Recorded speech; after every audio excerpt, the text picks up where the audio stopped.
Hurricane Gabrielle is currently churning through the central Atlantic, gathering strength over warm ocean waters while remaining far from land. The National Hurricane Center is also monitoring two additional areas in the Atlantic that have the potential to develop into tropical systems in the coming days.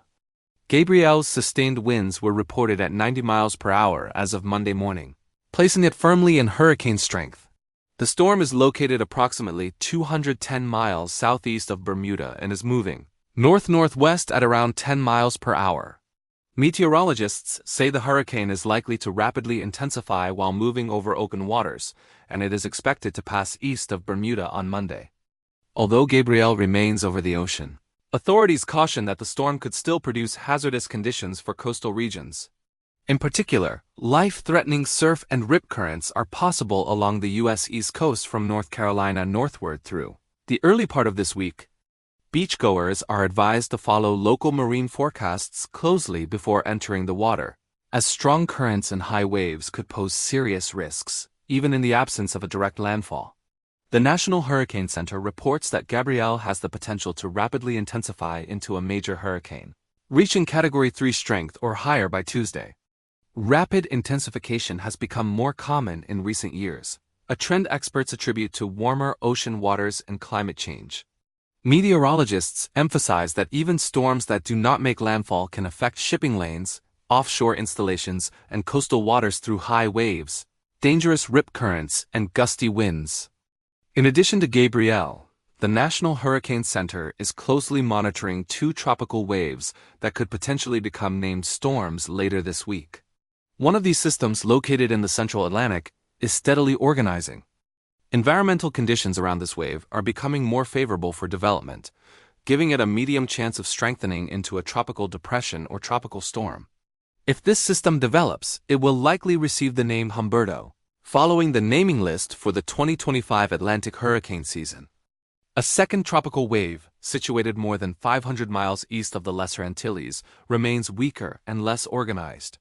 Its chances of development are currently low, but meteorologists warn that it could still bring gusty rain and wind to parts of the Leeward Islands early this week.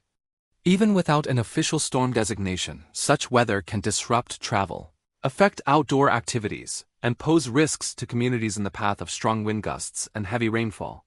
The Atlantic hurricane season traditionally reaches its peak in September, and activity often ramps up quickly during this period. After a relatively quiet start to the month, Gabrielle and the potential formation of additional systems indicate that the season is now showing signs of increased activity.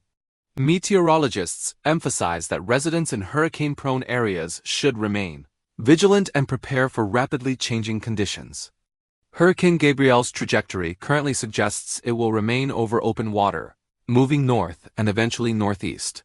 This path keeps it largely away from major landmasses, but its presence can still create rough seas, high surf, and hazardous marine conditions across a wide area. Mariners, offshore operators, and coastal residents are urged to monitor updates from the National Hurricane Center as the storm progresses. Forecasts indicate that Gabrielle is likely to maintain its strength while over warm waters and could approach major hurricane status by the middle of the week. Rapid intensification events like this are increasingly observed in the Atlantic, highlighting the need for preparedness and accurate forecasting during hurricane season. As the storm continues its path through the central Atlantic, attention is turning to how the additional tropical waves will evolve.